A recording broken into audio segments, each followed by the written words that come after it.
सही कहा है किसी ने, इंसान मुंह से बोलना तो जन्म के कुछ साल बाद ही सीख जाता है, लेकिन कब क्या बोलना है, कैसे बोलना है और कितना बोलना चाहिए, ये सीखने में पूरी उम्र निकल जाती है। इसो की वजह से ही तो पैदा होती है संसार का सारी समस्या। इस कहानी को जरा ध्यान से सुनिएगा, क्योंकि यह कहानी आपकी सोचने का तरीका बदल सकता है और वो सोच ही आपका जिंदगी बदलने में पूरी मदद करेंगे। ऐसे काफी गुप्त राज होते हैं जो हम दूसरों के कानों में पढ़ने नहीं देना चाहते, और अक्सर परिवार में अशांति का कारण हम स्वयं ही होते हैं।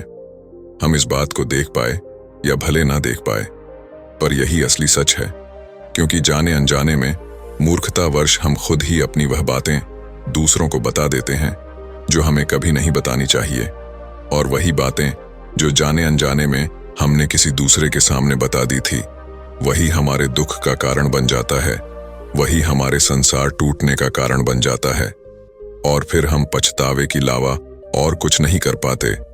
बाद में हमें पछतावा होते हैं कि मुझे ये बात किसी को बतानी नहीं चाहिए थी, मेरी ही गलती थी कि मैंने जाने अनजाने में यह बात सभी को बता दी। इसीलिए आज की इस बौद्ध कहानी में आपको जो बातें हम बताने वाले हैं, उसे सुनने के बाद आपको वो 7 ऐसी बातें पता चलेगी जो आपको कभी किसी को नहीं बतानी चाहिए। और तो और, ये जो 7 बातें हैं, यह आपको अपने पास क्यों रखना चाहिए है, इसका कारण भी हम आपको समझाएंगे। इन 7 बातों के अलावा अगर आपको लगता है कि कोई बात ऐसी है जो आपको पता है लेकिन मैं छूट गया हूं, तो कमेंट में बताना जरूर ना भूले। इससे पहले कि आप इस कहानी में खो जाएं, उसके पहले चैनल को सब्सक्राइब जरूर कर और बेल आइकन प्रेस करें। बिना देर किए चलिए कहानी शुरू करते हैं। Are you inspired? ये बहुत पुराने समय की बात है। एक नगर में रमेश नाम का एक युवक रहता था। वो युवक बहुत गरीब था। उसके पास कुछ पैसा नहीं था। उसके पास 2 वक्त की दाल रोटी भी बड़ी मुश्किल से उसे नसीब होती थी। किसी काम की तलाश में दिन रात खोज करने पर भी उसे कोई काम नहीं मिल रहा था।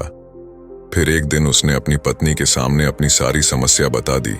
उसने अपनी पत्नी को कहा, मैं जिस जगह भी काम मांगने के लिए जाता हूँ तो हर कोई मुझे यह कहकर काम नहीं देता कि हमारे यहाँ काम की जरूरत नहीं है।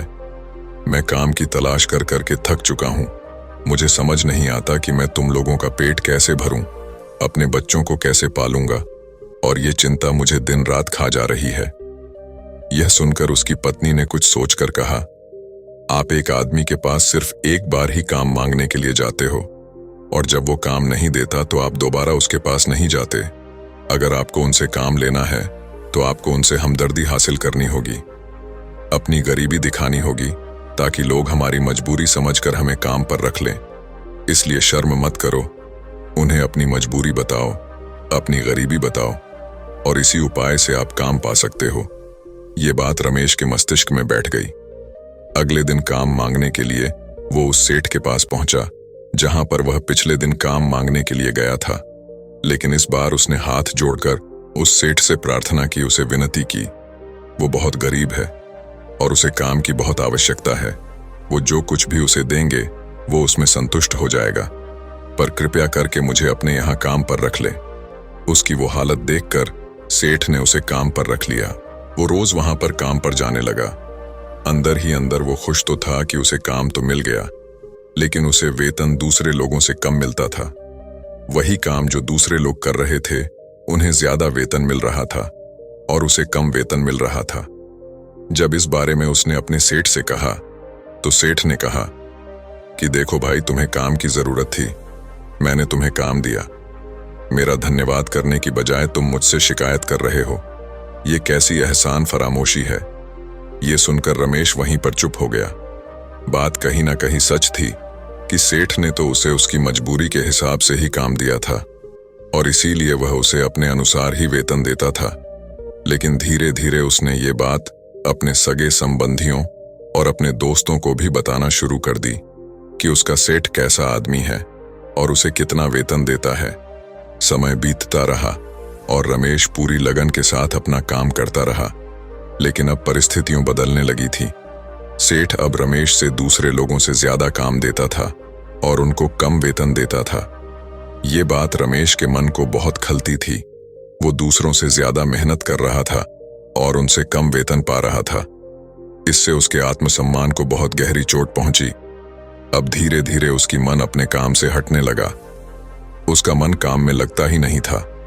जाहिर सी बात है कि ऐसी जगह किसका मन लगेगा जहां आदमी को अपने आत्मसम्मान के साथ समझौता करना पड़े। इसीलिए जल्द ही उसने अपना काम छोड़ दिया और वो घर पर आकर खाली बैठ गया। अब उसके पास घर का खर्च चलाने के लिए भी पैसे नहीं बचे थे। इसीलिए उसने अपने सगे संबंधियों और अपने दोस्तों से सहायता मांगनी शुरू की।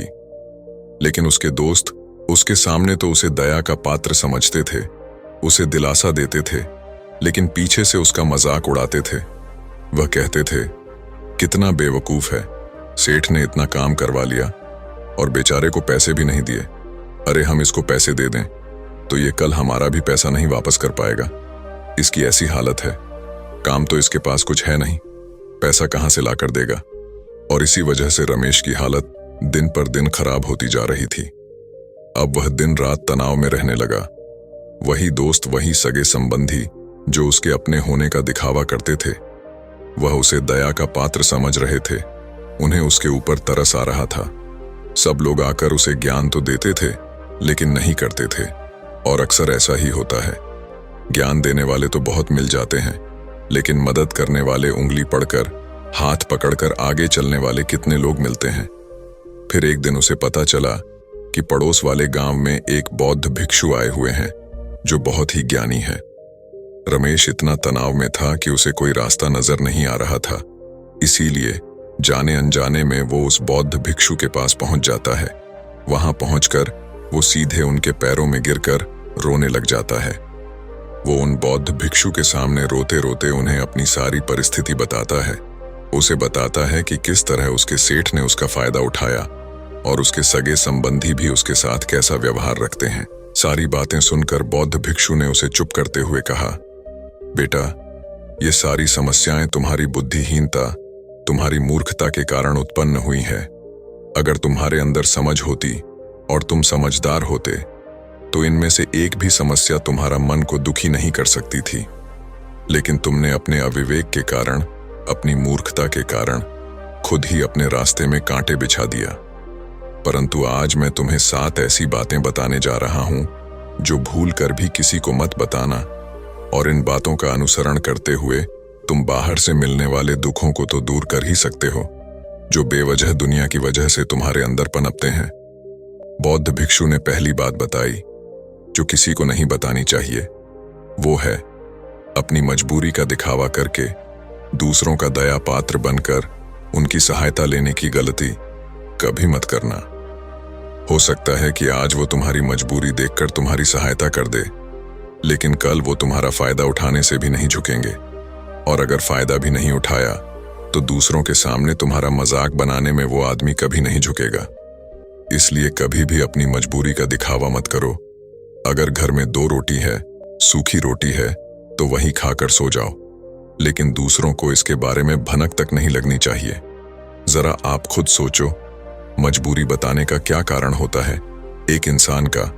या तो वह दूसरों से सहानुभूति हासिल करना चाहता है या उनसे कोई आर्थिक मदद चाहता है। लेकिन अगर दोनों ही परिस्थितियों को आप देखें तो दूसरा आदमी आपका फायदा उठाने से नहीं छूकेगा, और अगर वह फायदा नहीं भी उठाएगा तो अपनी नजर में तो वो आपको मूर्ख ही समझेगा, बेवकूफ समझेगा, और दूसरों के सामने आपका मजाक तो जरूर बनाएगा। इसीलिए अपने मजबूरी के बारे में कभी किसी को मत बताना। दूसरी बात बौद्ध भिक्षु ने बताई जो किसी को भी नहीं बतानी चाहिए, वो है अपनी अतीत की गलतियां और भविष्य की रणनीतियां। जरा सोचो कि अगर हम अपने अतीत की गलतियां किसी दूसरे को बताते हैं तो उसका क्या प्रभाव होगा। वो गलतियां तो ठीक नहीं की जा सकती, जाहिर है, तो उन्हें बताने का क्या कारण रह जाता है। आप अपने अंधेरे पक्ष को खुद दुनिया के सामने बता रहे हो, खुद अपनी गलतियां दूसरों के सामने बता रहे हो। इससे उस आदमी की नजर में आपका चरित्र कमजोर हो जाएगा और वह भविष्य में हमेशा आपको इस नजरिए से देखेगा।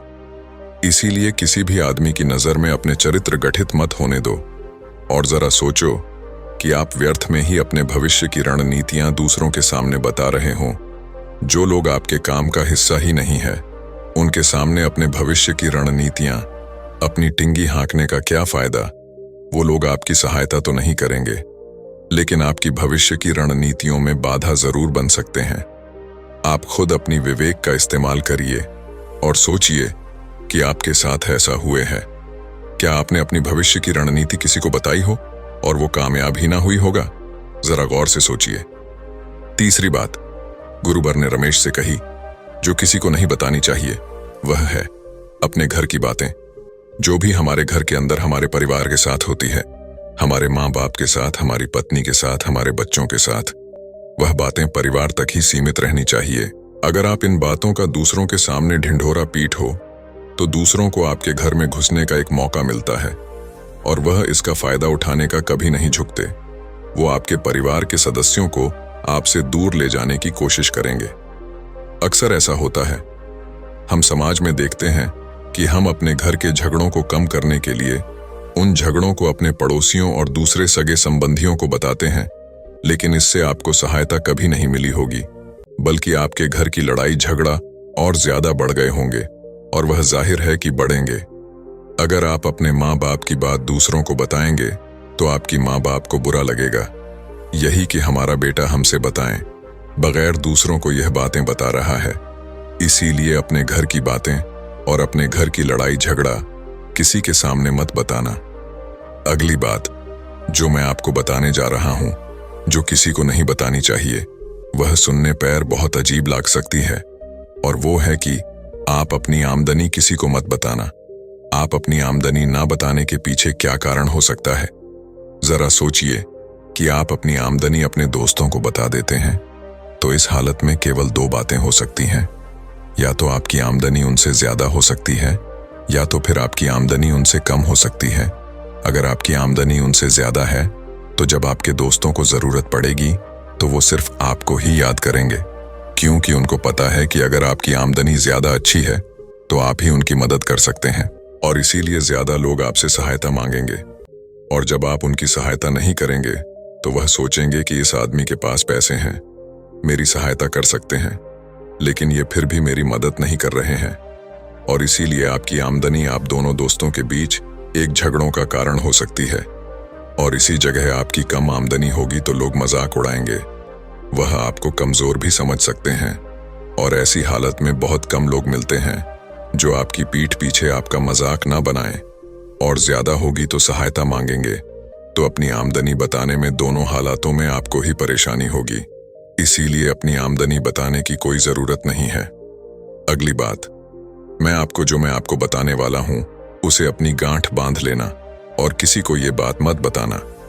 अपनी कमजोरी और अपनी ताकत अक्सर इंसान को पता नहीं होता है कि उसकी कमजोरी या उसकी ताकत क्या है, लेकिन अगर आपको अपनी कमजोरी और अपनी ताकत पता है तो पहली बात तो आप बहुत ही बुद्धिमान आदमी हैं, और दूसरी बात कि आपको यह बातें किसी को पता नहीं लगे देनी है, क्योंकि अगर आपकी कमजोरी दूसरों को पता चल गई और अगर भविष्य में आप दोनों दुश्मन बन जाते हैं तो वह आपकी कमजोरी का फायदा उठाएंगे, और अगर उनको आपकी ताकत पता चल गई तो वही ताकत आपकी कमजोरी बन जाएगी, क्योंकि वह ताकत दूसरे आदमी को पता है, और वह ताकत का तोड़ भी आज नहीं तो कल ढूंढ ही लेगा, क्योंकि हर शेर का सवा शेर होता ही है।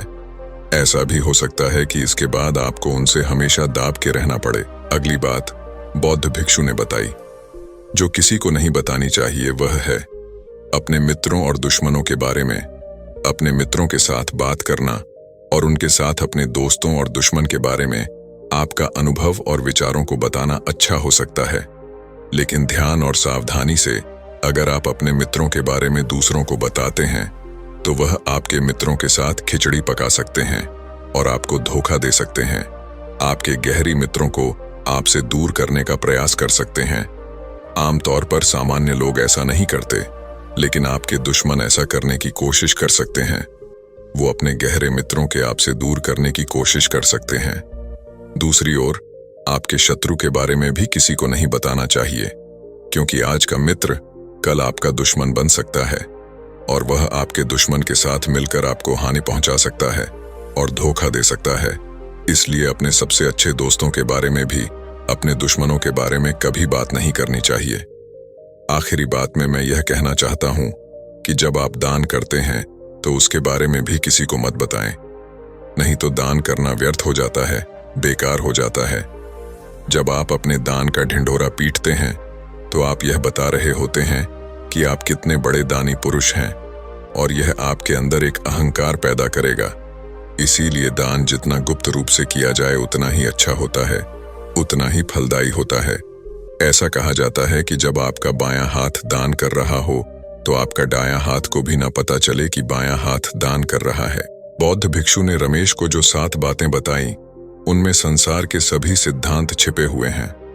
इन बातों का पालन करते हुए आप अपने घर में सुख शांति बना सकते हैं और घर के झगड़े हमेशा के लिए दूर कर सकते हैं। और हमारा कहानी सुनाने का मकसद यही है कि आप और ज्यादा जागृत रहे। आप खुद उन बातों के बारे में सोचिए और हमें कमेंट में जरूर बताएं कि आपको यह बातें सच लगी या नहीं। और इसके अलावा भी अगर आप कुछ जानते जो हम यहाँ बताना भूल गए हैं तो उन बातों को भी कमेंट सेक्शन में जरूर डालें। दोस्तों, आपने आज के इस वीडियो से क्या सीखा वो मुझे आप कमेंट में बता सकते हैं। उम्मीद है कि आपको आज की वीडियो पसंद आई होगी। अंत तक पूरा वीडियो देखने के लिए मैं दिल से आपका शुक्रिया करता हूं, और वीडियो को एक लाइक करना मत भूलिएगा, और उसी के ठीक बाद चैनल को सब्सक्राइब करें। तो चलिए फिर मिलते हैं ऐसी एक और नई वीडियो में एक नए मैसेज के साथ। तब तक के लिए अपना ख्याल रखें। नमो बुद्धाय।